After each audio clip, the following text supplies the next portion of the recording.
చిన్ననాటి వేసవి జ్ఞాపకాలు. ఫ్రెండ్స్, మన చిన్ననాటి జ్ఞాపకాల్లోకి వెళ్ళివద్దాం పదండి. కాలం ఎంతో వేగంగా పరుగులు తీస్తోంది. కానీ ఒక్క నిమిషం ఆగి వెనక్కి తిరిగి చూస్తే అప్పటి ఆ వేసవి సెలవులంత హాయి ఇప్పుడెక్కడుంది?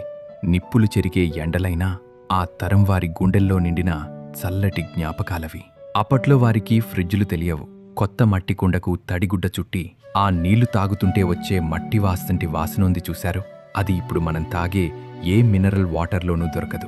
మధ్యాహ్నం ఎండలో వాకిలిలో నీళ్లు చల్లితే వచ్చే ఆ మట్టి పరిమళం ఒక అద్భుతమైన అనుభూతి. ఇక ఇంట్లో అమ్మలు ఆవకాయ పెట్టే హడావుడి మొదలైతే ఆ తిరగమాత వాసన వీధి చివరి వరకు వచ్చేది. ఆ వేడి అన్నంలో కొత్త ఆవకాయ నెయ్యి వేసుకుని ముద్దలు తింటుంటే వచ్చే తృప్తి కోట్లిచ్చినా దొరకదు. సెలవులు వచ్చాయంటే చాలు, మామిడి తోటలే వారి సామ్రాజ్యాలు.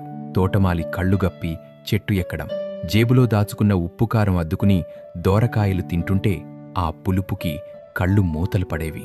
ఆ రుచి, ఆ కిక్కు ఇప్పుడు ఏ బ్రాండెడ్ స్నాక్స్లోనూ లేదు.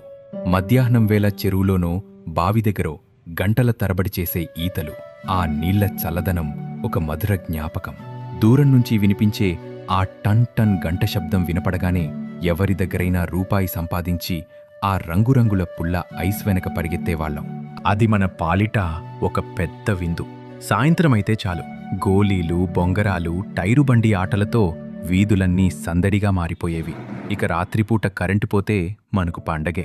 అందరం కలిసి ఇంటి మిద్దె మీద చాపళ్లు పరుచుకుని ఆకాశంలో నక్షత్రాలను లెక్కపెట్టేవాళ్లం. తాతయ్య చెప్పే చందమామ కథలు వింటూ ఆ వెన్నెల చల్లదనంలో ఎప్పుడు నిద్రపోయేవాళ్లమో కూడా తెలిసేది కాదు. ఏసీలు లేవు, ఫ్యాన్లు లేవు. కానీ ఆ ఆత్మీయతల మధ్య ఉన్న హాయి ఇప్పుడు దేనిలోనూ లేదు. మన చిన్నప్పుడు మనం కూడా ఇంతే కదా. ఆ రోజుల్లో సౌకర్యాలు తక్కువైనా సంతోషాలు మాత్రం అపారంగా ఉండేవి. టెక్నాలజీ మనిషిని ప్రపంచానికి దగ్గర చేసింది, కానీ పక్కనే ఉండే మనుషుల మధ్య ఉండాల్సిన ఆత్మీయతను మాత్రం దూరం చేసింది. మీకు మళ్ళీ ఇప్పుడు ఆ రోజుల్లోకి వెళ్లాలనుందా? మరి మీ చిన్ననాటి మర్చిపోలేని ఆ జ్ఞాపకాలను కామెంట్స్లో మాతో పంచుకోండి.